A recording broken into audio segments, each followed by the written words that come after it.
హైదరాబాద్ రోడ్ల మీద యమధర్మరాజు. అవు నిజమేనుల్లా, హైదరాబాద్కు యమధర్మరాజు వచ్చిండు. ఏ ఆగు పిల్ల, పిసగిట్ల లేచిందా? యమధర్మరాజు హైదరాబాద్కు రావడం ఏంది? ఆయనకు గిక్కడేం పనంటే నిజమేనుల్లా వచ్చిండు. చూడుండ్రి, ఆగో ఆగో పాశం విసురుతున్నాడు. అమ్మ బాబోయ్, యమధర్మరాజు వచ్చిండు. సీదా మెడక యమ భాషం చుట్టిండు. ఇగో మళ్ళా ఇటు పోయి ఈయనకు చుట్టిండు. కార్ల కూర్చుని ఆయన దగ్గరకు కూడా పోయిండు.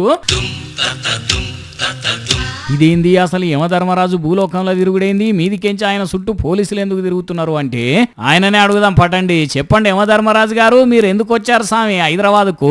హైదరాబాద్ ను సేఫరాబాద్ గా చేయాలని, ఈ సప్త పాపాలను నివారించాలనే ఉద్దేశంతో ప్రతి ఒక్క చౌరస్తాలో యమధర్మరాజుగా నేను అందరికి అవేర్నెస్ కలిగించడం కోసం నేను ఇక్కడికి వచ్చాను, యమలోకాన్ని. యమధర్మరాజు గారు హైదరాబాద్ ను సేఫ్ బాద్ గా చేయడం కోసం పైనుంచి కిందికి దిగి వచ్చిండ్రట.